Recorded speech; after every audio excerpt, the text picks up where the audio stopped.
नमस्कार, हामी देखापट्टि विशेषमा छौँ। देखापट्टि विशेषमा यहाँलाई स्वागत छ।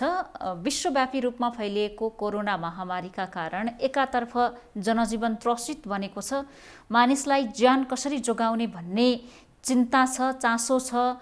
हरेक राष्ट्रका सरकारहरू यसै अभियानमा केन्द्रित भइरहेका छन् भने अर्कोतर्फ कोरोनाका कारणले कैयौँ अरू समस्याहरू उत्पन्न गरेको छ। त्यसमध्येको सबैभन्दा ठुलो समस्या हो आर्थिक रूपले सङ्कट झेलिरहनु। विश्वभरका मानिसहरू अहिले आर्थिक सङ्कट झेलिरहेका छन्।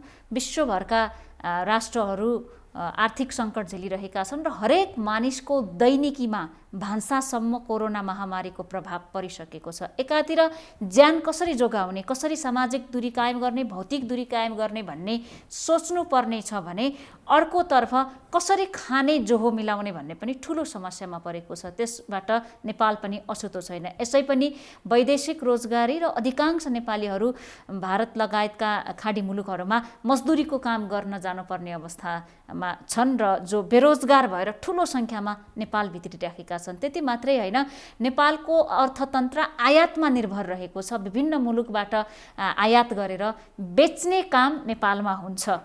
त्यसैमा नेपालको अर्थतन्त्रको पनि निर्भरता रहेको छ। यो नै नेपालको नियमित समस्या हो। तर अब बन्दाबन्दी, जसलाई हामी लकडाउन भनिराखेका छौँ, निषेधाज्ञा भनिराखेका छौँ, यसले एउटा व्यापारी चैतदेखि निरन्तर रूपमा भाडा तिरिराखेको छ, ब्याङ्क र सहकारीको किस्ता तिरिराखेको छ, तर ऊ शून्य इन्कममा बसिराखेको छ, अर्थात् उसको कमाइ जेरो छ। यस्तो अवस्थामा कैयन आत्महत्यासम्मका प्रकरणहरू पनि पुगिसकेका छन् र यो समस्याको समाधान कसरी हुन सक्ला त भन्ने विषयमा आज हामी कुराकानी गर्नेछौँ। विगतमा 27वटा उद्योग र आयातसँग जोडिएका, व्यापार व्यवसायसँग जोडिएका सङ्घहरू मिलेर बनेको नेपाल राष्ट्रिय व्यवसायी महासङ्घका अध्यक्ष नरेश कटवाल आज हाम्रो अतिथि हुनुहुन्छ। यहाँलाई स्वागत छ कटवाल। धन्यवाद, नमस्कार। सबभन्दा पहिला अहिले यहाँले व्यक्तिगत रूपमा र यहाँ एउटा छाता सङ्गठनको अध्यक्ष हुनुभएका कारणले सबभन्दा ठुलो मर्का यहाँहरूलाई के छ?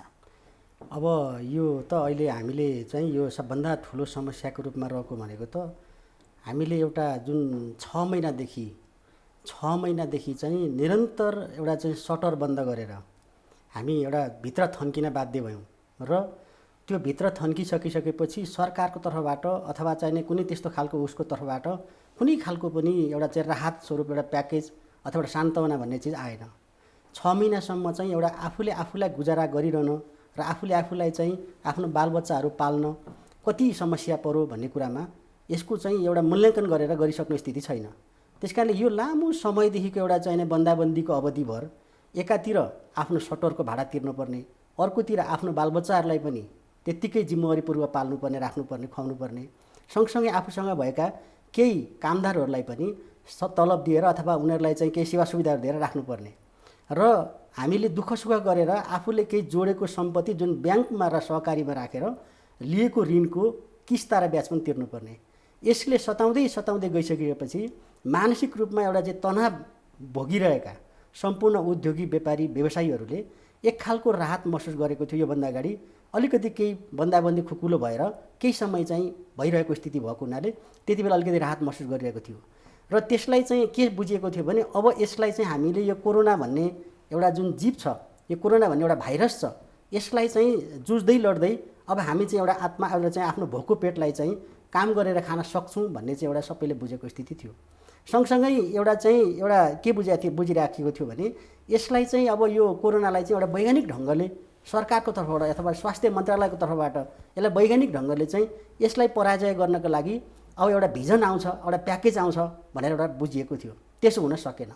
सरकारको आश्वासन पनि आएको थियो, सरकार यसमा प्रवेश गरेको थियो, राहत दिने भन्ने एकदमै त्यस्तो स्थितिमा चाहिँ सरकारमा रहेको राजनीतिक दल र सरकार आफै पनि एउटा चाहिँ चक्रव्यूहमा फसेको र चक्रव्यूहमा रहेको र आम उद्योगी व्यापारी व्यवसायी र सम्पूर्ण नेपाली जनताले चाहिँ राहत महसुस गर्न नसकेको स्थिति बन्यो।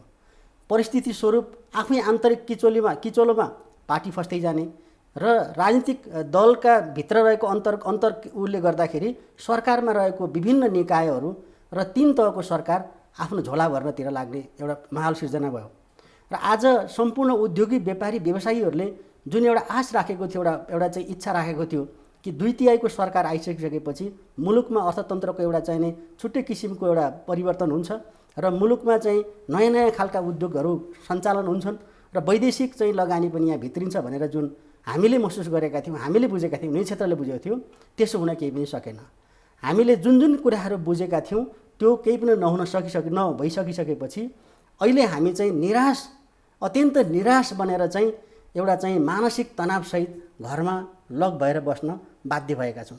अहिले सम्पूर्ण उद्योगी, व्यापारी, व्यवसायीहरूले आफूलाई एउटा चाहिँ कस्तो खालको फिल गरिराख्नु भएको छ भने अब यो धराशायी यस्तो खालको स्थितिमा अब आफूले आफूलाई कसरी उकास्ने, कसरी आफूलाई फेरि पुनः एउटा चाहिने त्यस्तै खालको ठाउँमा कसरी ल्याउने भनेर चिन्ता परेको स्थिति छ। त्यसकारणले समस्या अहिले हामीलाई अत्याधिक भयावह भएको समस्या भनेको हामीले चाहिँ अब यो मूल सहरहरूका जुन मूल बजारहरूमा बन्द भइरहेका 6 महिनादेखिको सटरहरूमा सामान्य भाडाहरू छैन।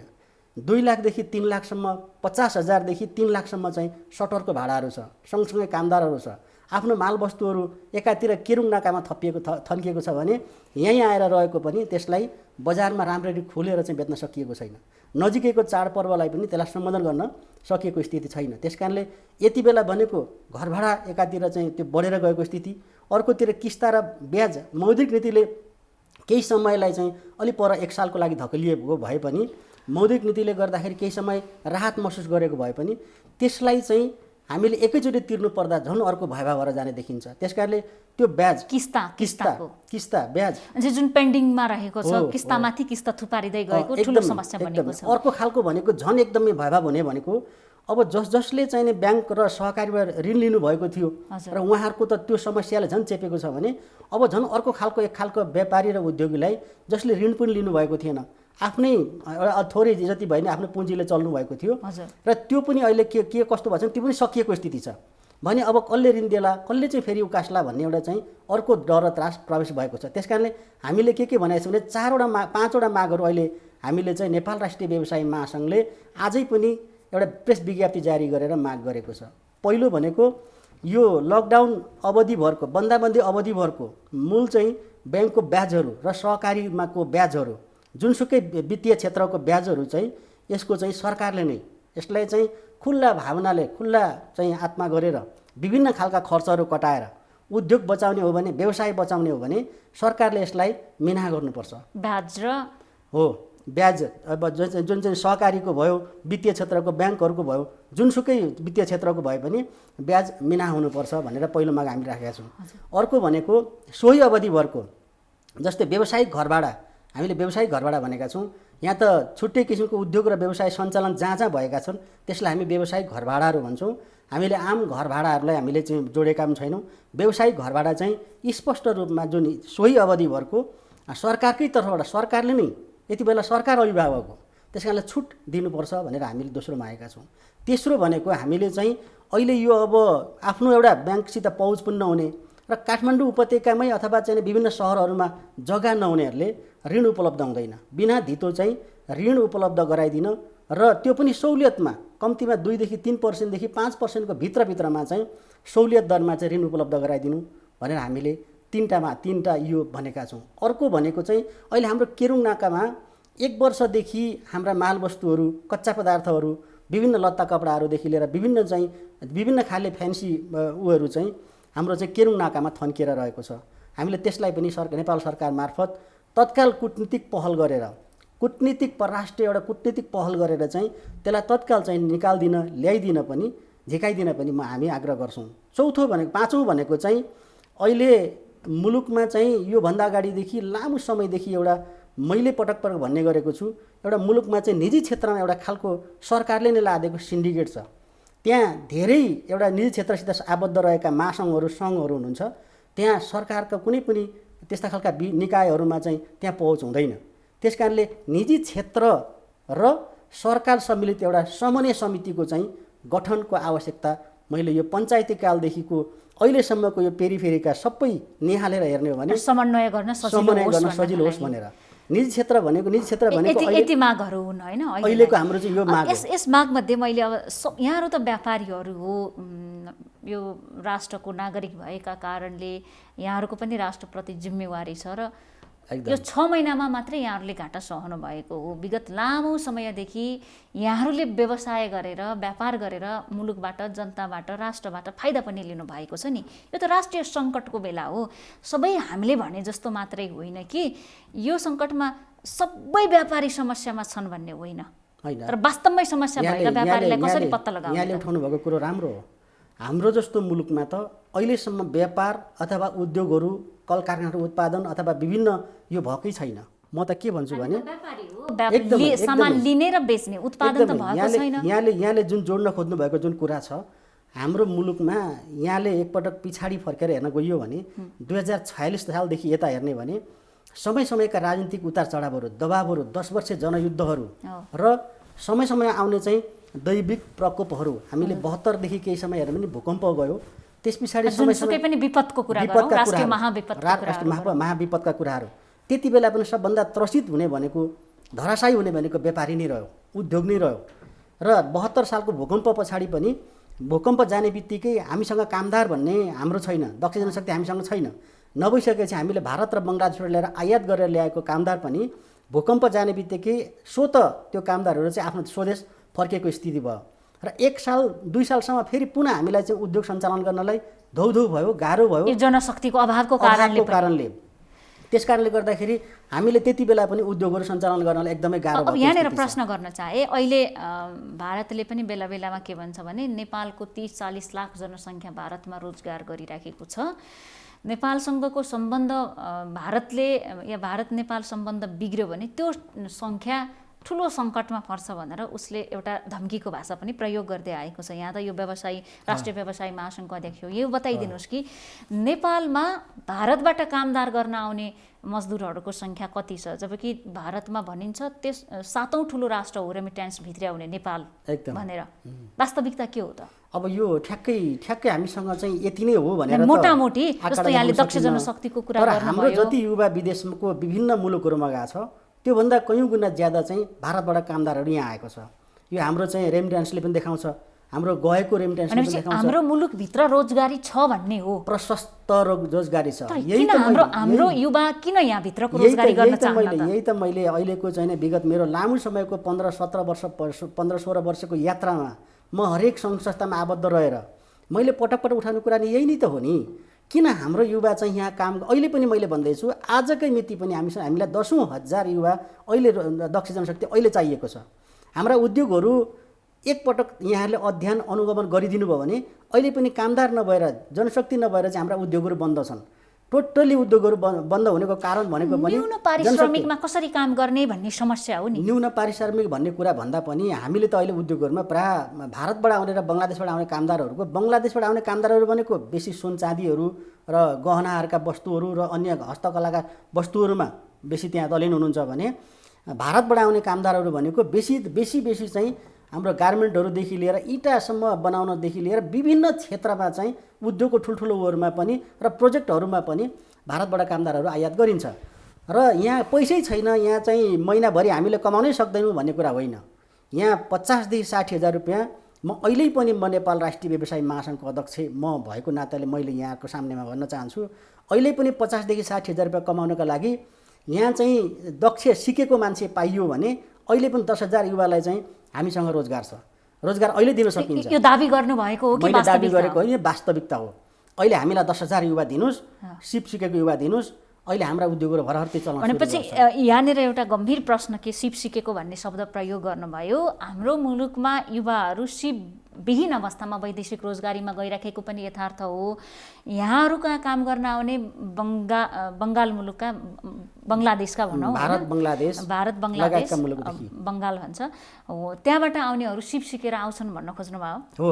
एकदमै त्यहाँ भनेपछि हामीले सिप दियौँ भने 10औं हजार युवा आजको दिनमा रोजगारी पाउन सक्छन्। एक खालको सिप सिकेर आएको हुन्छ भने अर्को खालको यहीँ आएर हाम्रै उद्योगहरूमा आएर चाहिँ अब एकदमै सानैदेखि आउने अथवा चाहिँ अलिकति उमेर भएपछि आउने अनि यहीँ हेल्पर काम गर्दा उसले चाहिँ त्याग दिन सक्छ कि उसले चाहिँ के गर्छ भने 1 वर्षसम्म पनि एउटा उस्तादको चाहिँ गुलामी गरेर अथवा उसको चाहिँ जीव हजुरी गरेर चाहिँ उसले सिप सिक्छ, काम सिक्छ र काम सिकिसकेपछि उसले चाहिँ त्यहीँ रोजगारको सुरुवात हुनसक्छ र एकदेखि अर्को कारखानाहरूमा हुन थालेपछि ऊ चाहिँ मिस्त्री, परिपक्व मिस्त्री भएर जान्छ। तर हाम्रो नेपाली दाजुभाइहरूको दिदीबहिनीहरूको चाहिँ के त्यो प्रचलन छैन भने यहीँ बसेर मैले चाहिँ त्यति पैसा कमाउन सक्छु, मैले सिप सिक्नुपर्छ भन्ने चाहिँ तपाईँको त्यो भावना नभइकन 20,000मा खाडी मुलुकमा बसिराख्नु भएको छ, फेरि ज्यान जोखिममा राखेर। त्यो कस्तो भने एउटा परम्परा बनिदियो। परम्परा कस्तो शैलीमा बनिदियो भन्नुहुन्छ भने हाम्रो चाहिँ गाउँघरमा हेर्ने भने पनि 18 वर्ष अथवा 16 वर्ष क्रस भइसकेपछि हाम्रो चाहिँ एउटा चलन हुन्छ नि, त्यो हाम्रो चाहिँ मेरो फलानाको छोरोले यति कमाएर ल्याइसक्यो, यस्तो यस्तो गरिसक्यो, हाम्रो चाहिँ यो चाहिँ लठुवा चाहिँ घुमेरै मात्रै हिँडिरहेछ भनेर बाबुआमाको यति पटक पटकका वचन सुन्न नसकेर पनि उसले के गर्छ भने सबभन्दा पहिले पासपोर्ट बनाउँछ, या आवश्यकता पनि त्यस्तै हुनसक्छ, ऊ एउटा पढालेखामा जान सक्दैन। यस्तै खालको हामीसँग चाहिँ एउटा पावरफुल युवा जनशक्ति चाहिँ एउटा विदेशमा भएको नाताले अहिलेका हाम्रा चाहिँ बुढाखाडा नेताहरूले चाहिँ यहाँ रहेको एउटा चाहिँ एक खालको नेपाली जनतामाथि राज गरिरहेको स्थिति हो। त्यस कारणले म त पटक पटक के भन्छु भने त्यो युवा यहाँ आउनुपर्छ, राजनीतिमा प्रवेश गर्नुपर्छ। आज हाम्रा पार्टीका नेताहरूलाई पनि हेर्ने भने तपाईँको त्यहाँ हाम्रा चाहिँ जुन प्रखर युवा नेताहरू युवा चाहिने हाम्रा उहरू कहाँ छन् त? त्यसो भएले एउटा भिजन आउन सकेन। आज 2/3 सरकार हुँदा पनि हुनु पर्यो युवाको भन्ने हुनु पर्यो। अब यहाँनिर एउटा मानसिकताको कुरा गर्नुभयो, फलानाको छोराले यहाँ कमायो, फलानाको छोरा छोरी ज्वाइँ बुहारी अमेरिका छन्, युरोप छन्, अस्ट्रेलिया छन् भनेर हामी कुरा गर्छौँ। त्यसलाई एउटा प्रतिष्ठा, परिवारको प्रतिष्ठासँग जोडेर समाजमा हेरिराखेका छौँ। केही भएन भने पनि खाडी मुलुकमा छ भने त्यसलाई अझ राम्रो परिवार मानिराखेका छौँ हामी। वास्तवमै भन्ने हो भने यदि सिप भएका युवाहरू नेपालमा काम गर्ने हुन् भने कमसेकम खाडी मुलुक जति नेपालमा पैसा कमाउन सक्छन् मजाले। मैले अघि भनि गएँ 40 देखि 60 हजारसम्म यहाँ कमाउन सक्छन् नेपालमा, त्यो पनि 8 घण्टा काम गरेर, कुनै 16 घण्टा पनि होइन। कुन बेला बाक्समा आफ्नो सब प्याक भएर जानुपर्छ भन्ने डर पनि भएन। भारतबाट आइसी र एनसीको कुरा छ, भारतबाट ऊ आफ्नो मुलुक छोडेर यहाँ आएको छ भन्ने उसले चाहिँ त्यति कमाउँदैन भने यहाँ कसरी बस्छ, कसरी टिक्छ? र आज हेर्ने भने सबभन्दा बेसी चाहिँ रेमिटेन्स हाम्रो यहाँबाट चाहिँ भारत जान्छ भने त्यही कामदारहरू यहाँ आएर गर्ने हुन्। तपाईँको चाहिँ हाम्रो युवाहरू मानसिकता के छ भारतको भने नेपालीहरू नै उसको देशमा रोजगार जुनसुकै भने काम गर्नुपर्छ, जस्तोसुकै भने काम गर्नुपर्छ, काम गर्न लजाउनु हुन्न भन्ने चाहिँ हाम्रो चाहिँ त्यहाँ छ भने हाम्रा युवा युवतीहरूमा त्यो छैन। हाम्रो युवा युवतीमा के छ भने अब एक खालको चाहिँ झट्ट एउटा चाहिँ समाज त्यस्तै खालको छ, हाम्रो एउटा चाहिँ ऊ छ। त्यस कारणले त्यही अन्तर्गत चाहिँ अनि फेरि फलानाका अघि मैले भनिहालेँ त्यो फलानाका छोराले यति कमायो, फलानीकी छोरी अस्ट्रेलिया गएकी छ, युरोप गएको छ। यहाँ चाहिँ तपाईँको बाबुआमाले चिया पसलमा हान्ने गफ अथवा टोलमा हान्ने गफ चाहिँ सुनेको भरमा अर्को युवा चिडिरहेको हुन्छ। फलानाका छोरीले त अस्ट्रेलियाबाट यति कमाइ नि, फलानाका छोराले यति आइफोन बोकेको छ, आइप्याड बोकेको छ, चिया पसलमा गएको छ, छोराले पठाएको भनेर धाक लगाएको छ। यसले त इन्करेज गर्नुको सट्टा डिमोटिभेट गरिरहेछ नि त्यसको कारण। जस्तै मैले योभन्दा अगाडि मेरै उद्योगमा पनि 4-5 जना हाम्रा नेपाली युवाहरूले काम गरिराख्नु भएको थियो र त्यहाँ उहाँहरू चाहिँ आफूलाई ग्लानी फिल गरिराख्नु भएको थियो कि यस्तो हुन्छ, मेरो मम्मी ड्याडीहरूले कराइराख्नुहुन्छ कि तँ चाहिँ विदेश गइनस्, लठुवा तँ चाहिँ यस्तो भइस्, दुनियाँले कमाएर चाहिँ यहाँ चाहिँ भरिभन्न बनाइसके। यो परम्पराले गर्दाखेरि हाम्रो नेपाली युवा समाज चाहिँ विदेशिएको हो। आज पनि यदि यहाँको मिडिया मार्फत विदेशमा रहेको युवाहरूलाई सुन्नुहुन्छ भनेदेखि मैले के भन्छु भने तपाईँ फर्किनुहोस्, मुलुकमा अत्याधिक पैसा उडेको छ, तपाईँले त्यसको लागि तपाईँले सिप सिकेर आउनुपर्छ। सिप सिक्नुहोस्, तपाईँलाई प्रशस्त रूपमा चाहिँ तपाईँलाई यहाँ फिल्ड छ, तपाईँले काम गर्ने मौका पाउनुहुन्छ। तर बिना सिप सिके सकिन्न। त्यस कारणले तपाईँले कला र सिप जे सिक्नु भएको छ उहाँ त्यसलाई जस्ताको तस्तो हुबहु यहाँ लागू गर्नुभयो भने तपाईँले त्यति कमाउनलाई उहाँ दुःख गर्नु पर्दैन भनेर पनि म आग्रह गर्न चाहन्छु। अब यहाँको छाता सङ्गठन, यहाँले नेतृत्व गरेको छाता सङ्गठनभित्र त थुप्रै उद्योगहरू पनि छन् होइन? एकदम। अहिले कच्चा पदार्थको अवस्था के छ? यो लकडाउनले बन्दाबन्दीले यसलाई आयात गर्नमा प्रभावित पारेको छ कि छैन? र मजदुरहरू कसरी बसिराखेका छन् त? बेरोजगार त भएका होलान्। एकदमै। पहिलो भनेको त मैले अघि भने हामीसँग अब मजदुर छैन। हामीसँग मजदुर नै नभएको कारणले अहिले तपाईँको धेरै उद्योगहरू बन्द छन्। त्यो मजदुर भनेको हाम्रो यो लकडाउन सुरु भएको केही दिनभित्रैमा बसमा चढेर अथवा ट्रकमा चढेर अथवा हिँडेर होइन विभिन्न माध्यमबाट चाहिँ बाहिरिसकेको स्थिति छ, आफ्नो देश फर्किसकेको स्थिति छ। अब त्यो मजदुरलाई पुनः ल्याउनका लागि हामीलाई कम्तीमा यो कोभिड सकिएपछि पनि केही समय लाग्नेछ। किनभने फेरि त्यो मजदुर कुन स्थितिमा हुन्छ, उहाँ गएर उसले फेरि यहाँ नेपालमा काम छ भनेर फेरि बसेको छ कि छैन, उहाँ गएर अर्कै काम गरेको छ भने उसले झट्ट छोडेर हिँड्न पनि उसलाई गाह्रो हुन्छ। त्यस कारणले त्यहाँबाट पुगिसकेको मजदुरलाई महामारीमा जोखिम मोलेर आइहाल्न पनि चाहन्न, फेरि फर्काएर ल्याएर उसलाई चाहिँ यहाँ काममा लगाउनु भनेको फेरि हामीलाई 1-2 साल चाहिँ लाग्न सक्छ। मैले अघि ठ्याक्कै त्यही जोड्न खोजिरहेको थिएँ कि 72 सालमा भूकम्प गयो, त्यस पछाडि हाम्रो मजदुर त्यसै गरी फर्केको थियो, हाहाकार मचिएको थियो, हामीसँग मजदुरै थिएन। नभइसकेपछि जब बिस्तारी बिस्तारी बिस्तारी जब 1-2 महिना 3 महिनाभित्रमा शान्ति हुँदै गयो, अनि हामीलाई मजदुर ल्याउनलाई फेरि पनि 1 वर्षसम्म लागेको थियो। 1 वर्षसम्म मात्रै हाम्रो चाहिँ सबै परिपूर्ति भइसकेको थियो। त्यस कारण अहिले त झन् त्यसो हुने सम्भावनै छैन। अब अहिले मजदुरलाई के दिनुभएको छ, मजदुर के गर्दैछ भन्ने अन्य मजदुरहरूको लागि हकमा पक्कै पनि अप्ठ्यारो परेको छ। जस्तै भारी बोकेको छ हाम्रो उहरूले भने भारी बोक्नेदेखि लिएर दैनिकी ज्यालादारी गर्नेदेखि लिएर उहाँहरूलाई हदैसम्मको गाह्रो भएको छ। आज चाहिँ एक छाक खानासम्म पनि स्थिति नाजुक बन्दै गएको छ।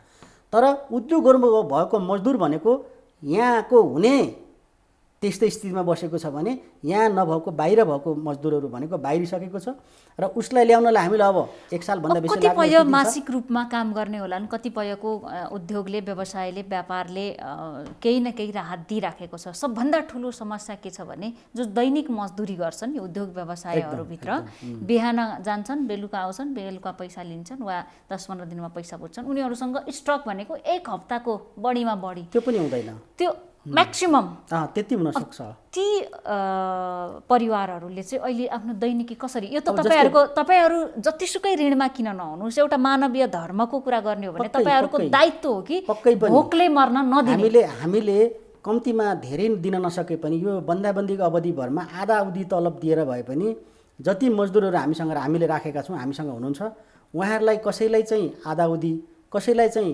1/3 भनौँ न सम्म दिएर भए पनि उहाँहरूलाई हामीले राख्ने काम गरेका छौँ। अहिले त्यही नै हो, हामीले चाहिँ मारमा पऱ्यौँ है, हामी चाहिँ अब हामीलाई उक्सिनलाई गाह्रो छ, हामीलाई काम गर्न गाह्रो छ भन्न खोजेको कारणै त्यही हो। सबभन्दा पहिलो प्रभाव चाहिँ हरेक समय कहाँ पर्दो रहेछ भने उद्योग र व्यवसायमा पर्दो रहेछ। कोष बनाउन कति जरुरी रहेछ कि छैन? व्यवसायीहरूको त कोष एउटा भइदिएको भए मजदुरहरूलाई दाल चामल चाहिने कुराहरू त दिन मिल्छ होला नि। अति जरुरी छ। तर आज चाहिँ तपाईँको सरकारको दायित्व के छ त, के हो त, कति बेला चाहिँ हामीलाई सरकारको हाम्रो सरकार भनेर महसुस गर्ने बेला कति बेला हो त भन्दा जति बेला हिजो अस्ति त चलेकै थियो नि, हिजो जस्तो त हामीले गरेर खाएकै थियो नि, कसैलाई कसैको के सरकारले कुनै पनि हालतमा कुनै पनि नागरिकलाई भोकले मर्न दिनुहुन्न, यो सरकारको प्रमुख दायित्व हो। साथसाथै सरकार भनेको तपाईँ पनि हो, म पनि हो, एकदमै यो महामारीको सामना सरकारले पनि गरिराखेको छ। तसर्थ मैले सुरुमा पनि भने कि सबै व्यवसायी टाँट पल्टेको अवस्थामा छैन। जसले सक्छ उसले केही न केही दान गर्ने बेला पनि हो नि। सरकारको ढुकुटीमा आफै पैदा हुने त होइन पैसा, तपाईँ हामी जस्तो व्यक्तिले जति सक्छौँ त्यति दिने त हो, पक्कै पनि हो। त्यस कारणले हामीले चाहिँ महासङ्घले हिजो अस्ति पनि एउटा दुईटा त्यस्ता खालका फर्मुलाहरू भनेको थियो, जोसँग छ उबाट लिने, जोसँग छैन उसलाई दिने भन्ने एउटा परम्परा एउटा शैली चाहिँ हामीले चाहिँ बसाउनुपर्छ भनेर पनि हामीले छलफल पनि गऱ्यौँ र कतिपय त हामीले गऱ्यौँ पनि। तर कति गर्ने के, 1 दिन होइन, 2 दिन होइन, 3 दिन होइन, यो त 6 महिना भइसक्यो। अब त 6 महिना नै गरिब हुन थालिसक्यो भन्ने प्रश्न आउँछ हैन त। अब केही एक खालको वर्ग झन्झन धनी हुँदै गएको छ र एक खालको त भोकैले सीमितले चलाएको छ। ठुलो संख्यामा त मानिसहरू गरिबै छन्, हैन मुलुक नै सीमितले चलाएको छ। म त लेखेर दिन सक्छु 70 देखि 80 जना मान्छेले चाहिँ टोटल वित्तीय क्षेत्र पनि अँगालेको छ, राज्य पनि अँगालेको छ, ढुकुटी पनि अँगालेको छ र त्यसैले चाहिँ मुलुक पनि झाँकेको छ, चलाएको छ, निश्चित ठाउँमा छ। खै त हामीले ठुल्ठुला क्रान्तिहरू ठुल्ठुला कुराहरू सुनेको थियौँ त, योभन्दा अगाडि त कम्युनिस्ट सरकार आउँछ, सबैले गरी खान पाउनेछन् सबैले। आज त सबैले आफूले आफ्नो धोक्रो भर्नमा र आफ्नो एउटा विशाल एउटा चाहिँ मल, आलिशान मलहरू बनाउनमा व्यस्त देखिन्छ, तल्लीन देखिन्छ नि त। तितो लाग्न सक्छ यो कुरा, तितो लाग्न सक्छ। आज इजी पैसा कमाएको भनेको तपाईँको एउटा उद्योगले, एउटा व्यापारीले पैसा कमाउनु भनेको बडो चाहिँ टेन्सन र तनाव लिएर, उसको कुनै पद हुँदैन, उसको कुनै जात हुँदैन।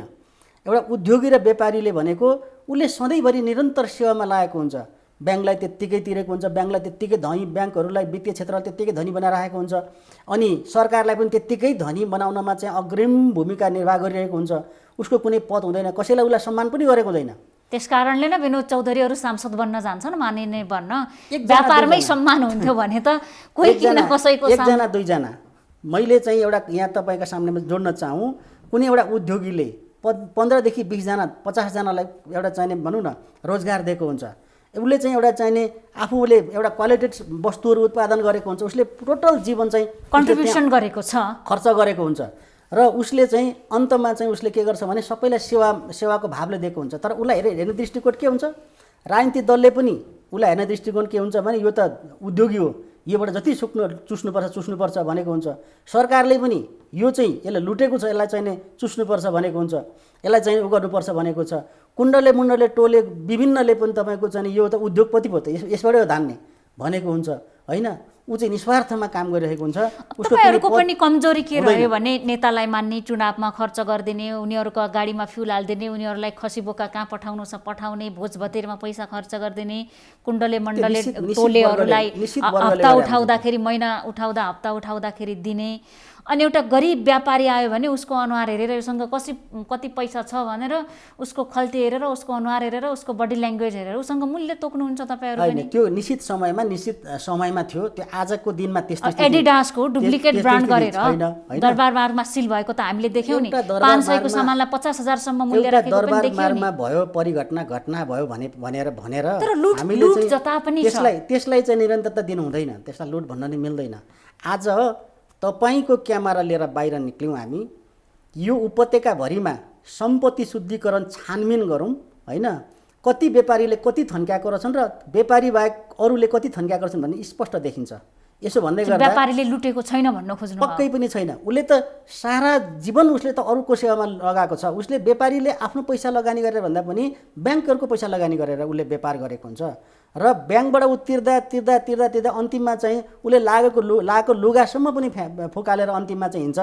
त त्यसरी राज्यलाई कर र ब्याङ्कहरू वित्तीय क्षेत्रहरूलाई धनी बनाउने व्यापारी अन्तिममा चाहिँ बुढेसकालमा तपाईँको 3,000 चाहिँ अहिले सरकारले तोकेको मापदण्ड तोकेको कति हुन्छ 3,000 त्यो भत्ता लिएर चाहिँ उसले गुजारा गर्नुपर्छ। कुनै व्यापारीको कुनै उद्योगीको बिमा छ, कुनै उसलाई चाहिँ जीवनको अन्तिम पलमा तेरो लागि सुरक्षाको लागि भने कुनै कर तिर्ने करदाताको अथवा कुनै व्यापारी उद्योगीको लागि सुरक्षाको लागि एउटा तेरो स्वास्थ्य बिमा अथवा तेरो चाहिँ यो यस्तो तँलाई यो सम्मान भन्ने कुनै सरकारले गरेको छ? हाम्रो देशमा त्यस्तो स्थिति छ त छैन।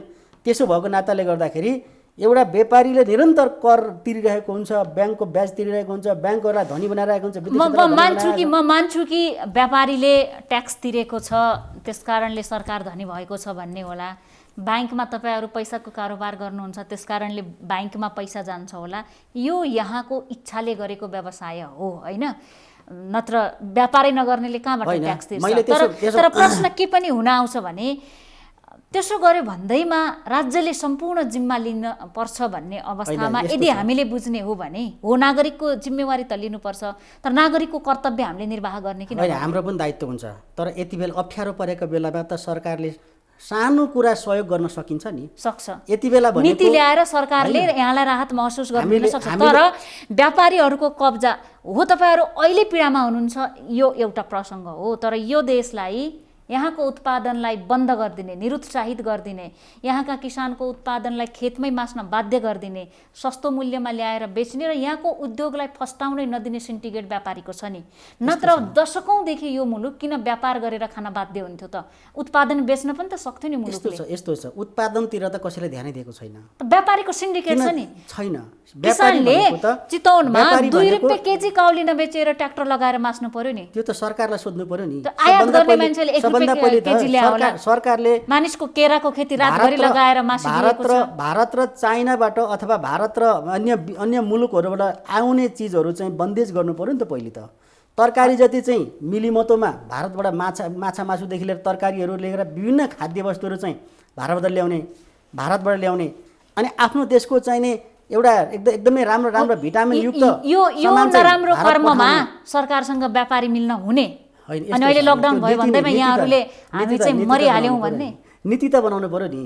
सरकारले यदि चाहिँ यो गलत नीतिमा व्यापारीको समर्थन छैन भने सरकार एक्लैले ल्याउन सक्छ। तर यो देशको उत्पादन बेच्न नगर्ने गरी थल्याउनुमा व्यापारीको पनि भूमिका छ। सरकार कुनै कमिसन खोरमा नलाग्ने हो भने सरकारमा रहेका नेतृत्ववर्गहरूले कुनै कमिसनको खेलमा नलागिकन निस्वार्थ आजबाट चाहिँ हामी यस्ता खालका वस्तुहरू कम्तीमा खाद्यान्नमा आत्मनिर्भर हुनुपर्छ। हामीलाई चाहिँ अघि त्यही नै जोडेको हो। यहाँलाई थाहा छ होला नि, कालीमाटीमा अनुगमनका लागि जाँदा काउली र बन्दाले पिटेर अनुगमन टोलीलाई पठाए। यो देश त त्यस्तो छ। यस्तो छ नि, त्यो यस्तो उहाँबाटै एउटा चाहिँ नि मूलधार जुन मुहान छ नि, मुहानबाटै एउटा चाहिने त्यसको सबै नीतिगत उ गरेर आइसकेपछि त भोलि त्यस्तो स्थिति नै आउँदैन नि। तर यहाँ एउटा व्यवसायी हो, यहाँले चीनबाट ल्याउनुहुन्छ, इन्डियाबाट ल्याउनुहुन्छ, तेस्रो मुलुकबाट ल्याउनुहुन्छ, कच्चा पदार्थ ल्याउनुहुन्छ, उद्योगी पनि हो। तर यदि हाम्रो देश धनी बन्ने हो, दक्ष जनशक्ति नेपालभित्रै उत्पादन गर्ने हो भने तिहारमा बेच्ने फुल पनि नेपालीको फुलभन्दा पहिल्यै इन्डियाको फुल ल्याएर राख्ने, नेपालीले उत्पादन गरेको माछाभन्दा पहिल्यै इन्डियाबाट माछा ल्याउने, अहिले अब चिनी उद्योगमा गरौँ। नीतिगत रूपमा यी जो गलत काम गरिराखेका छन् नि, नेपालको उद्योगलाई फस्टाउनै नदिने गरी व्यापारीहरूको राष्ट्रप्रतिको प्रेम हो भने त कहीँ न कहीँ यो कम हुन्थ्यो नि। के छ भने सबभन्दा पहिले त यो व्यापारीलाई दोष दिनुभन्दा पनि भन्सारमा कुनै व्यापारी बसेका छैन। तपाईँलाई सस्तोमा लिएर महँगोमा बेच्न मिलेको छ, उद्योग व्यवसायमा कष्टै गर्नु परेको छैन, त्यसकारणले मुलुक गरिब बन्दैछ। व्यापारीको जात के हो त भन्दाखेरि फाइदा कमाउने होइन त। व्यापारीको कामै के हो भने केही चिज ल्याउने र केही उसमा ल्याउने र केही चिज लिएर नाफा गरेर चाहिँ कमाउने। चिनिया नीति हेर्नुहोस् न, भारतकै अहिलेको नीति हेर्नुहोस् त, उसको देशमा उत्पादन हुन्छ त्यहीको कुरा बेचियोस् भनेर विदेशी उत्पादनमा प्रतिबन्ध लगाउँछ। मैले अहिले त्यही नै भन्न खोज्दैछु। हाम्रो देशको अहिलेको हाम्रो जुन सरकारले भोलिदेखि नै यो नीति लागू गरेर चाहिँ बोर्डरबाट जुनसुकै नाकाहरूबाट आउने हाम्रो चाहिँ कम्तीमा ठिक छ, अन्य वस्तुहरू अहिले हामीसँग उत्पादन हुन सकिरहेको स्थिति छैन, सकेको पनि त्यसले मार्केट लिन सकिरहेको स्थिति छैन। तर कम्तीमा चाहिँ हामीले एउटा चाहिने खाद्यान्न वस्तुहरू र तरकारीजन्य विभिन्न खाद्यभित्र पर्ने वस्तुहरूको चाहिँ आयात रोक लगाउँ त। अर्बौंको चामल आउँछ, अर्बौंको तरकारी आउँछ, त्यही त, त्यो भनेकै त्यही नै हो। त्यो अझ दुग्धजन्य पदार्थ समेत त्यो कुनै व्यापारीले रोक लगाउने होइन नि त। त्यो नेपाल सरकार व्यापारीले किन कसरी रोक लगाउँछ भने तपाईहरू चुनावमा, मैले यहाँलाई व्यक्तिलाई भनेन, तपाईहरू चुनावमा नेताहरूलाई पाल्नुहुन्छ, चुनावी खर्च प्रचार प्रसारमा उहाँहरूको टी सर्ट टोपी सबै छाप्नुहुन्छ, झन्डा दिनुहुन्छ, बेलुका बेलुका भेट्नुहुन्छ, अनि उहाँहरूलाई आफू अनुकूलको नीति बनाउन लाउनुहुन्छ। सुन्नु न, कसैले घुस दिन्छ भने, कसैले कोही मलाई आएर कसैले तँ यसो गरिदिए तँलाई म यति दिन्छु भन्छ भने त म नालायक हो नि त।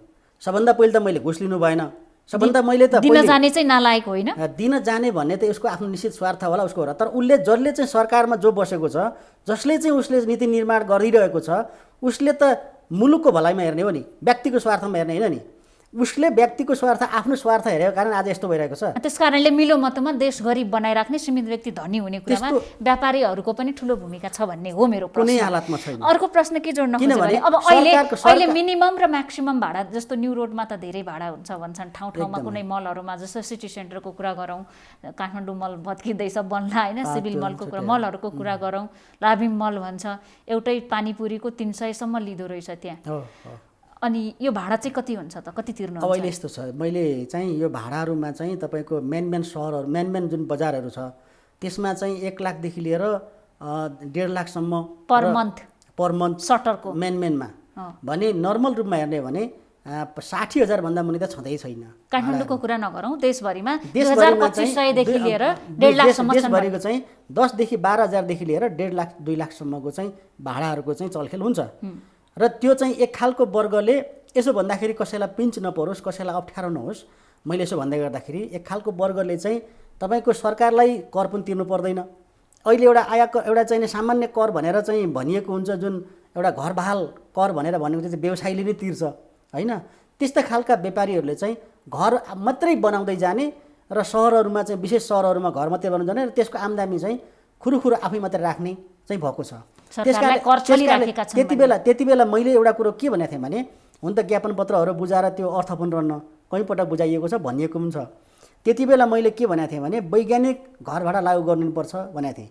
वैज्ञानिक घर भाडाहरू लागू गरियो भने स्क्वायर फिटको कति लगानी कति होइन, ठिक छ, घर बनाउनेले पनि लगानी गरे हुन्छ, उसले पनि ब्याङ्कको ऋण लिएर चाहिँ लगानी गरेको हुन्छ। एउटा चाहिँ सहरमा, एउटा चाहिँ भनौँ सिटीमा जग्गा किनेर घर बनाउन मजाक सानो कुरा होइन, उसले पनि ठुलै सोचेर बनाएको हुन्छ। तर उसको लगानी कति र उसले चाहिँ कति भाडा लिँदाखेरि जथाभावी मनलाग्दी रूपमा लुट्न पाइँदैन भन्ने कुरा, मलाई कति चाहियो त्यति नै चाहिँ भाडा बन्दै जाने हो भने यसमा नीतिगत रूपमा चाहिँ वैज्ञानिक घर भाडा लागू गर्नका लागि मैले आफैले पनि अर्थ मन्त्रालयमा ज्ञापन पत्र बुझाएको छु र मैले यसै गरी भनेको छु। मैले नडराई भनेको छु कि तपाईँलाई 6,000 7,000 भनेर सरकारलाई व्यावसायिक आयकर भनेर के अरे व्यवसायिक कर भनेर बुझाइन्छ, बहाल कर भनेर बुझाइन्छ। तर त्यही सटरको चाहिँ भाडा 1 लाख 1.5 लाख हुन्छ। यसको चाहिँ सरकारले यसरी नेतृत्व गर्ने भने सरकारलाई राजस्व पनि उठ्ने भयो व्यवसाय पनि मारमा नपर्ने भयो। यसको चाहिँ स्क्वायर फिटको कति त भनेर एउटा वैज्ञानिक घरबाट लागू गर्नुपर्छ भनेर पहिलो मैले चाहिँ आवाज उठाएको पहिलो म हो। त्यस कारण अहिले पनि म आग्रह के गर्छु भने यो सरकारलाई पनि राजस्व उठ्छ यसबाट, सरकारलाई पनि यदि सही कति हो त्यसको मूल्याङ्कन कति हो, जनतालाई राहत उठ्ने पनि कुरा गरौँ न, जनतालाई पनि राहत हुने भयो। त्यसो भएको हुनाले जसले चाहिँ सटरमा बसेको छ, जसको सटरको मूल्य उसको चाहिँ वैज्ञानिक घरबाट लागू भएपछि स्क्वायर फिटको जुन एरियाको, जस्तै बानेश्वर कोटेश्वरको कति हो, न्युरोडको कति हो भनेर छुट्याउन सकिन्छ। न्युरोड अलिकति महँगो छ भनेर त्यस अलिकति महँगै लगाउन सकिन्छ भने स्क्वायर फिटको कति हो भने यति हो भाडा भनेपछि त्यसैको अवधिभरको चाहिँ एउटा चाहिँ जुन बहाल कर हुन्छ त्यो जसको घर हो, जसले लिन्छ उसैले तिर्नुपर्छ भन्ने कुरा हो। यहाँ अलिकति विषयवस्तु उठान भइहाल्यो। यो जुन 35 दिने सूचना जारी गरेर जुन व्यापारीलाई जुन सटरमा चाहिँ उसले चाहिँ 50औं लाख करोडौँ रुपियाँ लगानी गरेर उसले व्यापार गर्न सुरु गर्छ, तर घरबेटीले चाह्यो भने उसको आयु भनेको 35 दिनको हुन्छ। एउटा 35 दिनको पत्रिकामा सूचना जारी गर्यो, जारी गरेर 35 दिने सूचना जारी गरेपछि यहाँ बार्गेनिङ हुन्छ भन्न उसलाई पुलिसले लाठी हानेर भोलिपल्ट निकाल्छ। त उसको 2 करोडको चाहिँ जुन प्रपर्टीको चाहिँ इज्जत भयो त भएन। त्यसकारण त्यति बेला मैले के भनिरहेको छु भने अहिले पनि के भन्छु भने वैज्ञानिक घरबाट लागू हुनुपर्छ। यो चाहिँ जुन एउटा जुन छ सम्झौता हुँदाखेरिको जुन एउटा चाहिँ किन्तु परन्तु भन्ने छ, 35 दिने सूचना जारी गरेर निकाल्न सकिने छ भन्ने जुन शब्द छ त्यसलाई हटाएर कम्तीमा चाहिँ उसको निश्चित ग्यारेन्टी त 2 वर्ष 3 वर्ष 5 वर्ष कतिसम्म गर्ने त्यो एउटा गरियो भने उसको लगानीको ग्यारेन्टी सुरक्षित पनि हुने हुन्छ। त्यसो भएको हुनाले चौतर्फी व्यापारीलाई नै हमला गर्नुपर्ने, व्यवसायीलाई नै हमला गर्नुपर्ने, कुनै एउटा युवाले चाहिँ विदेशमा 10-15 वर्ष बसेर अब म नेपालमै केही गरी खान सक्छु भनेर आउँछ भने उसले यहाँ गरी खान सक्ने माहौल बन्दैन। यस कारणले नीतिगत कुराहरू छैन। कृषिमा जाओस् भने कृषिमा अनुदानको नाममा सरकारले जुन अनुदान छ उसको आफ्ना मान्छेहरूलाई दिइन्छ। वास्तविक कृषकसम्मलाई अनुदान पुग्दैन। यहाँहरूले देखिराख्नु भयो होला, अनुभवी पनि हुनुहुन्छ। यहाँ त झन् लामो समयको मिडिया क्षेत्रको अनुभवी मान्छे पनि हुनुहुन्छ। त्यस कारणले वास्तविक कृषकले अनुदान पाएको हुँदैन र कुनै एउटा विदेशबाट युवा आएर यहाँ अघि मैले भन्दै गर्दा प्रशस्त रोजगार छ, गरी खान सकिन्छ भन्दै गर्दाखेरि यस्ता खालका नीतिगत कुराहरू चाहिँ क्लियर रूपमा छैनन्। त्यसकारणले सबभन्दा जताबाट घुमाएर ल्याए पनि, बिचौलिया भने पनि, अन्य भने पनि, कसैलाई व्यापारीलाई दोष दिए पनि, राजनीतिक दललाई दोष दिए पनि यो इजी रूपमा जुन कमाएर खाने एउटा वर्ग छ त्यो वर्गलाई चाहिँ नहटाइकन चाहिँ केही पनि हुनेवाला छैन। जुन दलाली प्रवृत्ति छ जसको पेरिफेरीमा यो मार्केटको मूल्य घुमेको छ, त्यसो भएको नाताले यसबाट व्यापारी पनि आजित छन् भन्ने हो। मैले त्यसलाई पटक पटक भन्ने मेरो भाषामा चाहिँ सिन्डिकेट भन्छु, जहाँ चाहिँ अहिले मैले त्यो विषयवस्तु अघि 5औं नम्बरमा उठान गरेको विषयवस्तुको एउटा अंश पनि हो। त्यसकारणले खुल्ला बहस हुन सक्दैन निजी क्षेत्र र सरकार बीच। एउटा सबै खालका निजी क्षेत्र अब एउटा व्यापारीमाथि के आरोप छ भने तपाईँहरूले डुप्लिकेट ABC ग्रेडको सामान हुन्छ, हामी के बुझ्छौँ भने आम जनताले मेड इन चाइना देख्यो भने चाइनिज रहेछ यो त मलाई कसो उपहारै दिए पनि मलाई चाइनिज ल्याएर दिएछ भनेर कानी खुसी गर्छौँ। तर अमेरिकामा, युरोपमा, ठुल्ठुला राष्ट्रहरूमा ब्रान्डेड सामान भनेको मेड इन चाइना नै हुन्छ होइन। एक छत्र छ उसको लगभग ठुलो हिस्सा ओगटेको छ। तर नेपालमा यो बुझाइ छ। आज नेपालमा यहाँ व्यापारीमाथि के आरोप छ भने डुप्लिकेट ब्रान्ड ल्याएर ABCमा C ग्रेडकै सामान ल्याएर अनि त्यसको इन्टरनेसनल प्राइस देखाउने अनि त्यसलाई बेच्ने, कस्टमरलाई ठग्ने गरेको छ। मैले व्यक्तिमा गएन, प्रवृत्तिमा त छ नि यो कुरा। यहाँले राम्रो प्रश्न उठाउनु भयो, यो उठ्न पनि जरुरी छ। मैले अघि नै पनि भने जबकि हामीसँग चाहिँ अनुगमन विभाग, अनुगमन भन्ने चिज त छ नि त, मापदण्ड भन्ने चिजहरू छन् नि होइन। भन्सारमा त्यस्तो खालको माल वस्तु आउँछ भने हामीले त विश्वका मुलुकहरूले त भन्सारबाटै क्यान्सल गरिदिन्छन्। औषधि होइन, हाम्रोमा त लिने पनि मिल्छ, आउन दिने पनि मिल्छ, अनि कस्टमर गएरै ढुक्ने त भएन नि। नीतिगत तहमा बसेको पनि मिल्ने भयो, कार्यान्वयन तहमा बसेको पनि मिल्ने भयो। जनताको स्वास्थ्यमाथि, जनताको स्वास्थ्यमाथि, जनताको चाहिँ आफ्नो पैसाको उसले किन्न सक्ने, लिन नसक्ने हकमाथि कुठाराघात भएको छ भने त्यो चाहिँ ब्यान गर्न पर्ने दायित्व कसको त? सरकारको होइन। एउटा प्रश्न जोडे, भन्सारको कुरा नजाउँ, अहिले जुत्ता चप्पलमा नेपाल लगभग आत्मनिर्भरताको बाटोमा उन्मुख भएको छ होइन। अनि नेपाली जुत्ता चप्पल चाहिँ लगाउँछन् त नेताहरूले, ठुल्ठुला मानिसहरूले, व्यापारीहरूले, उहाँहरूले चाहिँ 2-2 लाखको सुज लगाउनुहुन्छ। त्यो त नेपालमा मेड इन नेपालको त होइन होला। यस्तो छ, अब हामीले चाहिँ हिजो जुत्ता चप्पलको क्षेत्रलाई जुन एउटा चाहिँ आत्मनिर्भर बनाउनुपर्छ भनेर हामीले चाहिँ एउटा लागेका पनि हौँ र मोटामोटी रूपमा 60-65% त्यो गएको पनि हो, बनाएको पनि हो। तर यहाँ के मात्रै बनाएको हो भने हामीले चाहिँ जुत्ता चप्पलको मात्रै नभएर मैले त समग्र उद्योगको बारेमा कुरा गर्दाखेरि यहाँ हाम्रो कच्चा पदार्थ भने हाम्रो आफ्नो भन्ने केही पनि छैन। त्यो सबै उहीँबाटै ल्याउने हो र यहाँ टाँस्ने बनाउने मात्रै हो। हामीले अहिले गार्मेन्टहरूका कुरा गर्दा पनि सियोदेखि धागोदेखि लिएर कपडा लत्ता जे पनि हो मिसिनसम्म पनि हामीले उहीँबाट ल्याउने हो। यहाँ हाम्रो भन्ने हामीसँग भन्ने केही पनि छैन। त्यसले जोडजाड गरेर बेच्ने हो, त्यसलाई नेपाली उत्पादन भन्ने हो होइन, त्यसैलाई नेपाली उत्पादन भन्ने हो। यहाँ हामीले चाहिँ के मात्रै गर्न सक्नु पर्थ्यो भनेदेखि हुन त उद्योगहरू पहिले नै सकिसकेका छन्। सरकारले जति बेला पञ्चायती कालमा चाहिँ स्थापना भएका उद्योगहरू त्यो बेचेर खाएर सकिसकेको छ। अब केही पनि छैन उद्योगहरू, त्यसलाई पुनर्सञ्चालन गर्न सक्ने एउटा माहौल पनि सिर्जना भएको छैन। त्यही त अहिले सरकारको तर्फबाट चाहिँ नि अब यी सबै खालका उद्योगहरू सञ्चालन गर्नुपर्छ। उद्योग आवश्यक अहिले सिमेन्टको हेर्ने भने सिमेन्ट चाहिँ एउटा अलिकति हाम्रै देशको ढुङ्गा भएको हुनाले हाम्रै देशको भएको हुनाले केही होला कि जस्तो मेसिनरी औजार बाहेक कच्चा पदार्थ हाम्रो देशमा छ भएको नाताले चाहिँ अलिकति सिमेन्टहरूमा चाहिँ अलिकति हो कि जस्तो देखिन्छ। नभए अन्य क्षेत्रमा हेर्ने भने टोटली रूपमा हामीले बाहिरबाट ल्याउनु पर्ने हुन्छ। बाहिरबाट ल्याएको कच्चा पदार्थलाई यहाँ हामीले काटकुट जोडजाड गरेर चाहिँ हामीले बनाएको चिजलाई के भन्छौँ भने नेपाली उत्पादन भनेर भन्छौँ। त्यस कारणले अहिले जुत्ता चप्पलको क्षेत्रमा त्यसैमा पनि नहुनु भन्दा के हुनु जाति भन्छन् होइन, त्यसैमा पनि यहाँहरूको रोजाइमा नेपालको उत्पादन बेच्ने पर्छ कि पर्दैन? मजाले पर्छ। मैले त त्यही भन्ने गर्छु। उपभोक्तामा आकर्षण कस्तो छ यो बताइदिनु। राम्रो छ, उपभोक्तामा पनि राम्रो छ। तर एउटा के छ भनेदेखि उपभोक्ताले मन पराइदिनु भएको छ। नेपाली प्रोडक्ट देख्ने बित्तिकै कसैले न कसैले यो किनौँ न त भनिदिनु भएको छ होइन, गरौँ न त यसलाई भन्ने खालको एउटा उभार चाहिँ आएको छ।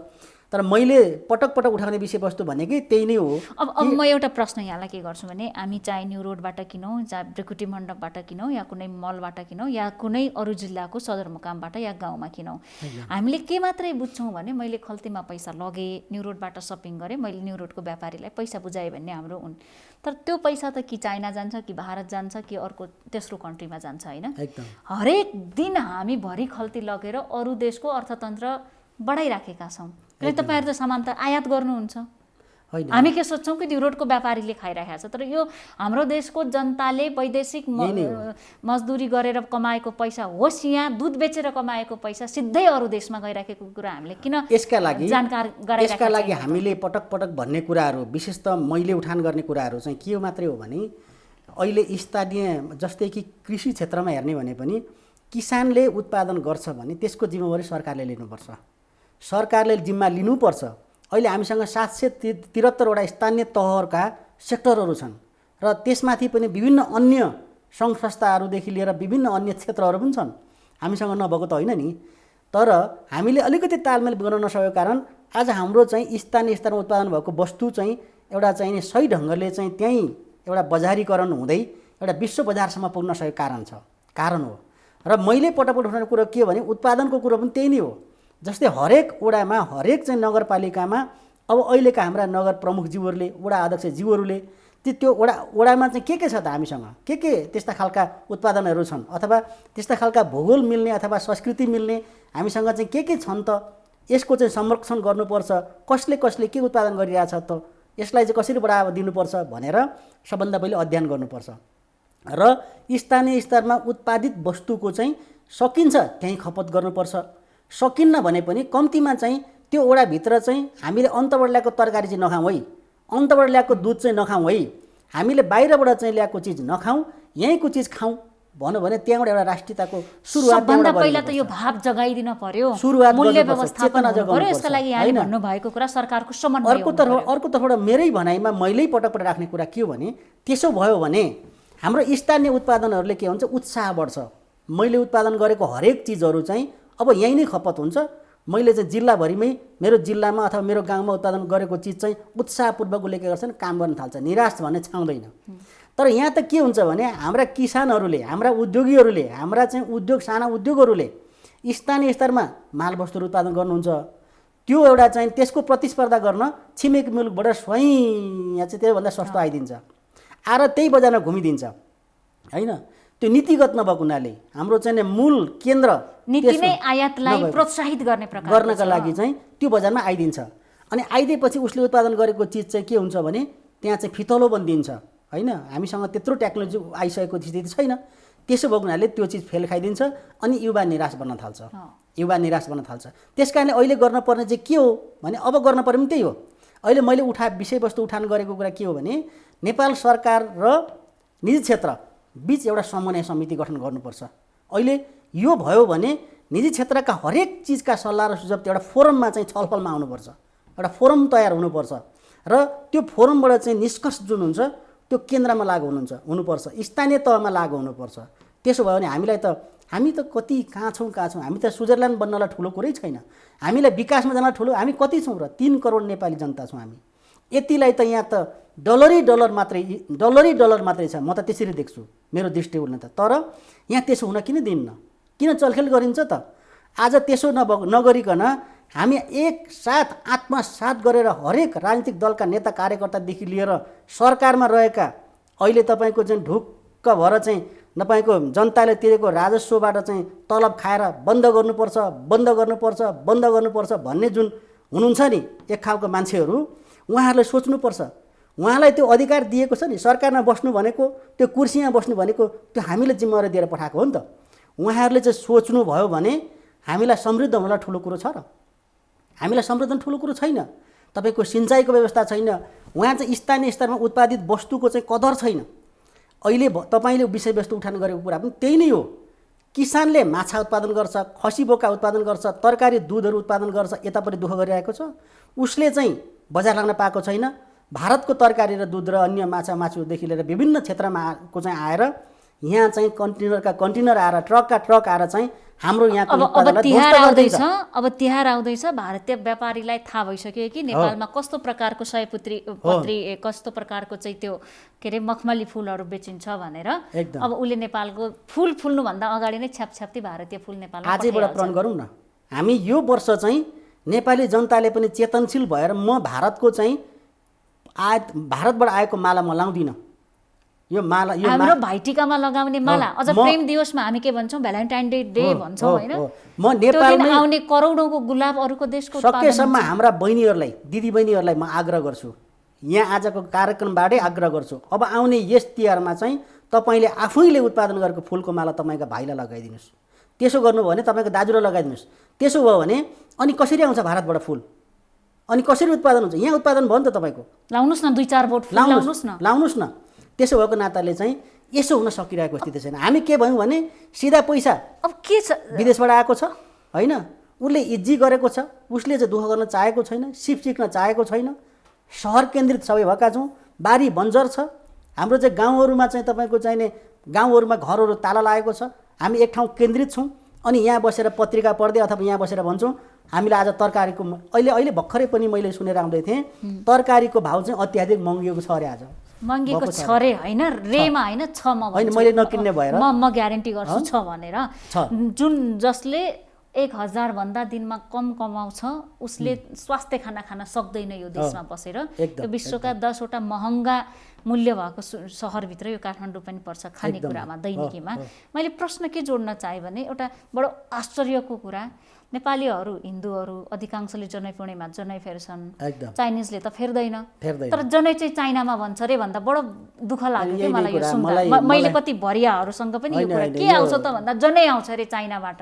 होइन, मैले तपाईँले जुन प्रश्न राख्नुभयो यही प्रश्न हाम्रो नेपाल टेलिभिजनबाट पनि मलाई सोध्न आउनु भएको थियो कि तपाईँहरू जनै आयात गर्नुहुन्छ भन्नुभएको थियो। मैले त्यति बेला के जवाब थिएँ भने चीनमा चाहिँ चाइनामा जनै बन्छ अरे भनेको चाहिँ हामीले पनि सुने हो, तर हामीले जनै यहाँ ल्याएर बिक्री वितरण भएको चाहिँ मैले पनि देखाएको छैन। होला कतै त्यस्तो छुट्टै कुरो, तर मैले पनि नदेखेको कुरा गर्नु हुँदैन भनेर मैले त्यति बेला पनि भनेको थिएँ। त्यही त हामी A to Z के भइदिउँ भने परनिर्भर भइदिउँ। सियो आउँछ यो त मान्नुहुन्छ नि? मजाले 2 रुपियाँमा पर्ने 1 रुपियाँमा 50 पैसामा पर्ने सियो त्यही नै हो, चाइनाबाट आउँछ। त्यही नै हो। यो कुरा कसले बुझेको छैन र? बुझेको छ नि। यो A to Z चाहिँ त हामीसँग भएको तपाईँको अहिलेसम्म हाम्रो संसद भवनमा जुन राखिएका ड्रेसहरू, माइकहरू, तपाईँको बेन्चीहरू, सांसदहरूले लगाउने लत्ता कपडादेखि लिएर जुत्ताहरू र उहाँहरू चाहिँ नि उहाँहरूलाई थाहा छैन र? कहाँ बोल्नुहुन्छ त उहाँहरूलाई त्यस्तो टाइम दिने, त्यस्तो उद्योग सञ्चालन गर्नुपर्छ, उत्पादन गराउनुपर्छ भन्ने त समय नै हुँदैन। पार्टीले जे व्हिप जारी गरेको छ, आज एउटा तोतालाई सिकाइएको हुन्छ नि काका भन् काकी भन् भनेर, त यो भन् भनेर चाहिँ पठाइएको हुन्छ, त्यति नै भन्नमा व्यस्त हुनुहुन्छ। हुन पनि के मतलब हो र त भनेको, सेवा सुविधा आएकै छ, तलब भत्ता आएकै छ, मजाले खानपिनलाई आएकै छ, आवश्यक पर्यो भने तपाईँको चाहिने उपचारको खर्चहरू सरकारले बेहोरेकै छ। मैले त्यही कुरा जोड्न आँटेको। एक निर्णयमा 20-40 लाख निकासा भएकै छ होइन। अहिले तपाईँको यहाँ यी सबै कुराहरू आज सबै हाम्रा चाहिँ तिनै तहका चाहिँ हाम्रा जुन नेताजीहरू हुनुहुन्छ, ठुलो छाती गरेर उद्योग व्यवसाय कल कारखानाहरू र नेपाली नागरिक बचाउनु पर्छ भनेर आजको दिनमा कसम खाएर म 1 वर्षको तलब सेवा भत्ता लिन्न, बरु म पनि मजदुर काम गर्नु भन्न सक्ने हिम्मत राख्नुहुन्छ? त्यसरी राख्नुहुन्छ? त्यसरी राख्नुहुन्छ भने देश बन्छ। उहाँ यस आरामको जिन्दगी बिताउने होइन, उहाँहरूले चाहिँ एकदमै राज्यको सेवा सुविधा लिएर चाहिँ मजाले चाहिँ बसेर खाने, जनता भोकै सडकमा हिँड्ने, अनि उद्योग र धन्दा कल कारखानाहरू ठ्याप्प भएर बन्द हुने, यस्तो स्थितिमा चाहिँ उहाँहरूको दायित्व के त? जनप्रतिनिधिको दायित्व के? अहिले जनप्रतिनिधिहरूको दायित्व के? प्रश्न आएको छ नि त। केही दिन अघि समाचार आयो, न्यू रोडका भारी बोक्ने भरियाहरू खाना नपाएर छटपटाएका छन्, भोकमरीमा छन्। पक्कै पनि हो। जसले 60,000 देखि 2 लाखसम्म भाडा तिर्ने आँट गर्छ न्यू रोडको व्यापारीले, सरकारले गर्नु पर्थ्यो हर हालतमा। यो एउटा प्रसङ्ग हो, तर जसको भारी बोक्थे एउटा व्यापारीले 2-4 बोरा चामल 2-4 लिटर तेल दिन सक्दैन थियो। आज ती चाहिँ ठुला दाताहरू, ती हाम्रा व्यापारीहरू, ती हाम्रा दाताहरू नभएको भए त स्थिति भएभए भइसक्थ्यो। यिनले नै हो, काहीँ तराईमा बाढी गए पनि कन्ट्रिब्युसन गर्ने यिनले नै हो। कुनै नेताले अथवा कुनै चाहिँ कर्मचारीले 2 रुपियाँ 4 रुपियाँ दिएको हुँदैन, व्यापारी नै अगाडि बढ्ने। व्यापारी कहाँ गएर उसको पहलमा गयो भनेर जान्छन् ट्रकमा लिएर। तपाईँलाई म रेकर्ड देखाउँछु, अहिले पनि हामीसँग भएको 27 वटा सङ्घहरूले कुन समयमा कति राहत उपलब्ध गराएका छन् भनेर हामीसँग डाटाहरू छ, कार्यक्रमहरू छ, तर त्यता कसैको ध्यान गएको हुँदैन। व्यापारी नै हो गरिरहेछ, मजाले गरेको छ, दिल खोलेर गरेको छ। त्यो नहेर्ने नदेख्ने, किनभने हाम्रोमा त अहिले मात्रै हो मिडियामा अलिकति बहसमा ल्याउन खोज्ने, अहिले मात्रै हो अलिकति उद्योगीहरू र त्यसका नेताहरू र त्यसका अलिकति चाहिँ अलिकति उद्योगहरूलाई चाहिँ छलफलमा ल्याउनुपर्छ भने अहिले मात्रै खुलेको। नभए उद्योगी भने त कसैले सुन्न पनि चाहँदैन। म एउटा स्कुलको कार्यक्रममा गएको थिएँ र त्यो कार्यक्रममा मैले सबभन्दा पहिले केही बच्चाहरूलाई सोध्ने जमर्को गरेको थिएँ। त्यस्तै एउटा कार्यक्रममा चाहिँ मलाई त्यहाँ बोल्न राखिएको रहेछ र म त्यहाँ पुगेको पनि थिएँ। मैले ती बच्चाहरूलाई सोधेँ, नानी तिमीहरू के भन्छौ भनेर सोद्धा उनीहरू कहिल्यै पनि कसैले पनि व्यापारी उद्योगी बन्छु भने कसैका पनि मुखमा आएन। इन्जिनियर बन्ने, डाक्टर बन्ने, अस्ट्रेलिया जाने, अमेरिका जाने सिकाएकै त्यति थियो। हाम्रो परम्परै छैन हामी उद्योगी हुनुपर्छ, हामीले उत्पादन गर्नुपर्छ, हामीले लगानी गर्नुपर्छ, राष्ट्रलाई मुलुकलाई केही न केही कन्ट्रिब्युसन गर्नुपर्छ भन्ने नै छैन। कि सिधा राजनीति गर्न जाने छ, ढुङ्गा मुढा जिन्दाबाद मुर्दाबाद सडकमा, यसले खाना दिन्छ। त्यस कारणले गर्दाखेरि अब हाम्रो परम्परा कल्चर बदलिनुपर्छ। हामीले घरमै उत्पादन गर्न सुरु गर्नुपर्छ। हिजो त थियो नि त, पञ्चायती कालमा ढाकाको टोपी आफै बुन्थे दिदीबहिनीहरूले, झोला ब्याग आफै बुन्थे, त्यो क्रुस भन्नेले। मलाई अहिलेसम्म याद छ हाम्रा चाहिँ आमाहरू दिदीहरूले चाहिँ घरमा बसेर त्यो तान बुनेको एउटा चाहिँ झोलाहरू बुनेको होइन। आज पनि हाम्रा चाहिँ विभिन्न परम्पराहरू संस्कृतिहरू छन्, त्यसैलाई ब्रान्डेड बनाएर त्यसैलाई चिजलाई चाहिँ ठुलो बनाएर लान सकिन्छ नि, सकिँदैन? ती त हराउँदै गएको छौँ, सोक बद्लिँदै गयो, परम्पराहरू सकिँदै गए। आज हामी सोकिन बन्दै गयौँ। अरूका देशहरूले चाहिँ नेपालमा नेपालीलाई कति बेला के चाहिन्छ भनेर चीनले अध्ययन गर्छ, चीनले दिमाग लगाएको हुन्छ, भारतले दिमाग लगाएको हुन्छ। तपाईँ अहिले पहाडतिर हेर्नु भने एउटै टच रेडियो पनि हुन्छ, मोबाइल पनि हुन्छ होइन, त्यहीँ टचमा क्या त्यो उसले बाल्दै हिँड्ने चाहिँ पनि हुन्छ। उसको पहाड कि बस्तीमा बत्ती पुगेको छैन भने उसलाई थाहा छ। त्यो भएर चाहिँ उसलाई के गर्नु, एउटा ढाड कन्याउने पनि उसले चाहिँ बाँसको बनाएर पठाइन्छ। कहाँ छौँ हामी? एउटा ढाड कन्याउने, मलाई यहाँ ढाड चिलाउँछ भनेर कन्याउनेसम्म पनि बाँसको चिनले बनाएर पठाउँछ। अनि हामी उत्पादन र उद्योगको कुरा गरिरहेछौँ। हामीले चिनको ढाड कन्याउने चाहिँ ल्याएर ढाड कनाइरहेका छौँ। हामीले चाहिँ अब यो के भन्ने, मसँग शब्दै छैन भन्न कि एकपटक हामी सबै नेपालीले गम्भीर भएर सोच्न पर्ने दिन आएको छ। लाज लाग्नुपर्छ, शरम मान्नुपर्छ। अब म फलानु हुँ, अध्यक्ष हुँ, म ढिस्को हुँ, म चाहिँ तपाईँको फलानु सांसद हुँ, म चाहिँ फलानु मन्त्री हुँ, म चाहिँ एकपटक हामीले चाहिँ गम्भीर भएर सोच्न पर्ने दिन आयो आएन? आएको छ कि छैन? यदि भोलिको दिनमा मुलुकलाई समृद्ध बनाउने हो भने, हामीले अगाडि लैजाने हो भने एकपटक हामी तन मन धन लगाएर हामीसँगै छ लगानी, दुनियाँलाई ढोग्नै पर्दैन। हामीले दुनियाँ विश्वलाई ढोग्नु पर्दैन। चाइना होइन के कतारको स्टेडियम बनाउने जनशक्ति हाम्रो छ, सबै हाम्रोमा भारतबाट र बङ्गलादेशबाट ल्याइरहेको छौँ। त्यसो भएको हुनाले हामीसँग सबै छ, लगानी पनि हामीसँग छ। आज दिनुहोस् न, निजी क्षेत्रहरूलाई दिनुहोस्, हरेक चिजहरू दिनुहोस्, होइन? निजी क्षेत्रले त्यो देशको चाहिने जिम्मा लिन तयार छ, निजी क्षेत्रले त्यसको गर्छ। तर एउटा निजी क्षेत्र र सरकार बिच एउटा समन्वय हुन जरुरी छ। लगानी पनि हामीसँग छ, लगानी पनि हामीसँगै छ, बाहिर जान खोज्नु जानु पर्दैन। तपाईँको खोलिदिनु सेयरहरू, घाटामा लगानी गर्न कोही चाहन्न, यसमा ध्यान दिनु पर्यो भन्ने कुरा मात्रै हो। त्यस कारणले तपाईँको अहिले के भइरहेछ भने सरकार एउटा चाहिने गम्भीर दह्रो सरकार बनेर हामी सबै निजी क्षेत्रसँग समन्वय गरेर चाहिँ हामी एकैचोटि मुलुकमा हुमी भने त हामीसँग त केही पनि उत्थान भएको छैन नि। हामी त मैले पटक पटक भन्ने गरेको के छ भने हाम्रो मुलुक आज पनि भर्जिन छ के, भर्जिन भरिभराउ छ, जडीबुटीको चाहिँ भरिभराउ छ, भरिभराउ। हामीसँग हरेक एउटा चाहिने संस्कार संस्कृतिदेखि लिएर हरेक कला र सिपहरूको भण्डार छ। खोइ त त्यो हरेक चिजलाई अध्ययन गर्ने कहाँ छ त? त्यसो भएको नाताले अब हामी त्यहाँ जान जरुरी छ।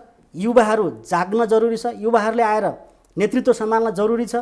अहिलेका तपाईँको चाहिने कम्तीमा पनि म त के भन्छु भने 50जना जति हाम्रा नेताहरूलाई 50वटा घर बनाएर सरकारको तर्फबाट एकदमै लगानी गरेर तपाईँ अब घर बस्नुहोस्, तातो चिसोको व्यवस्थापन गरिदिएर तपाईँ बस्नुहोस् भनेर सरकारको कुनै पार्टीको नभइकन उहाँ चाहिँ नितान्त एउटा चाहिँ राष्ट्रको राष्ट्रिय झन्डा गाडेर त्यो घरमा उहाँलाई थन्काइदिएर युवा शक्तिलाई ल्याएर चाहिँ देश हाँक्न दिनुपर्छ। अब देशलाई, मुलुकलाई समृद्ध बनाउने हो भने, मुलुकलाई समृद्ध बनाउने हो भने 60 वर्षदेखिका 70 वर्षदेखि माथिका सबैलाई अब चाहिँ हो तपाईँले मुलुकलाई योगदान दिनुभयो, तपाईँले 50औँ वर्ष तपाईँले चाहिँ राजनीति गर्नुभयो, अब तपाईँ थन्किनुहोस् भनेर चाहिँ सरकारको तर्फबाट सबभन्दा ठुलो पदको लडाई त 70 कटिकाहरूकै बिचमा छ नि। समस्या त्यही भएर त विकास नभएको। खैर, अब राजनीतितिर नजाउँ, अन्त्यमा छौँ। अन्तिम प्रश्न, अब कोभिड-19 कहिलेसम्म लम्बिन्छ? यो सङ्क्रमण कसैले अफवाह बनेको छ, तर जसको परिवारमा नोक्सान छ त्यो अपरणीय छ, त्रास छ। यी सबका बिच अहिले व्यापार व्यवसाय, अब रेस्टुरेन्ट खोल्न, खान त आउनु पर्यो, बस्न त आउनु पर्यो, पर्यटन क्षेत्र त्यस्तै छ। तपाईँहरू न्यु रोडका सटर खोल्नु होला, त्यहाँ किन्ने मान्छे त आउनु पर्यो, भएको पैसा त 6 महिनादेखि घरमा बसेर पुग मान्छेले चलाएको छ। अब के हुन्छ त अवस्था, र यहाँहरूले सरकारसँग के माग गर्नु भएको छ? अब नाजुक स्थिति बनेको छ। अब हिजो चाहिँ अब अलिक ठुलो मन गर्ने, ठुलो छाती गर्ने व्यापारीहरू साथीहरू पनि अहिले एकदमै खुम्चिँदै आफै कसरी बाँच्ने भन्नेतिर लागिसक्नु भएको स्थिति छ। त्यस कारणले गर्दाखेरि अब हामीले अहिले अघि पनि मैले सुरुको फेजमा पनि भने हामीले केही कुराहरू राखेका छौँ। यति बेला सरकारको दायित्व बन्छ, सरकार अभिभावक पनि हो, गर्न सक्ने पनि सरकारले नै हो। त्यस कारणले हामीले त विषयवस्तु उठान गरिदिने मात्रै हो। त्यसो भएको हुनाले अहिले चाहिँ अब हामीले केही कुराहरू माग अन्तर्गत राखेका छौँ। त्यो मागहरू सरकारको तर्फबाट सम्बोधन होस् छिटोभन्दा छिटो, र यी अहिले रहेका हाम्रा उद्योगी व्यापारी व्यवसायहरू बचे भने भोलि फेरि रोजगार सिर्जना हुनेछ, फेरि एउटा चाहिँ मुलुकलाई टेवाहरू पुग्नेछ भन्ने पनि मैले विश्वास राख्छु।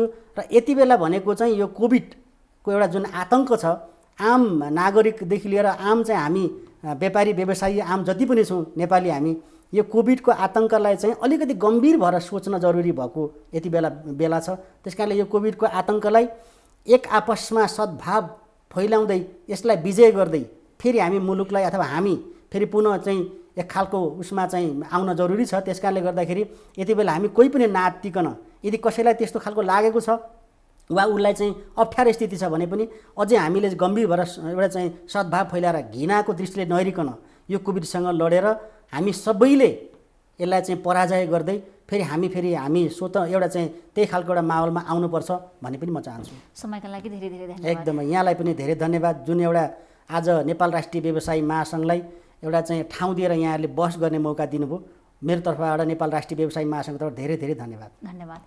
हामी देखापट्टि विशेषमा थियौँ। अहिले कोरोना सङ्क्रमणका कारण समग्र राष्ट्रकै व्यापार व्यवसाय उद्योग धराशायी बन्दै गएको छ। ठुलो सङ्ख्यामा मानिसहरू बेरोजगार भएका छन्, सटरहरू बन्द छन्, भाडा र किस्ता तिर्नुपर्ने उद्योगी व्यापारीहरूको बाध्यता रहेको छ र त्यससँग जोडिएका हजारौँ मजदुरहरू, हजारौँ रोजगार पाएका युवावर्गहरू बेरोजगार भएर घरमा बस्नु परेको यो अवस्थामा अवस्थामा अब यसबाट माथि उठ्न सरकारले के कस्ता नीतिगत कुराहरूमा सहयोग गर्नु पर्ला, प्याकेजहरू ल्याउनु पर्ला र उद्योगी व्यापारी व्यवसायीहरूको आफ्ना मातहतमा काम गर्ने कर्मचारी मजदुरहरूप्रतिको उत्तरदायित्व के हुन सक्छ र यसबाट हामी सामूहिक रूपमा कसरी उन्मुक्ति पाउन सक्छौँ भन्ने विषयमा देखापटी विशेषमा आज कुराकानी गऱ्यौँ। देखापटी विशेषबाट आज सबै बिदा चाहन्छौँ। भोलि नयाँ पात्रका साथ उपस्थित हुनेछौँ।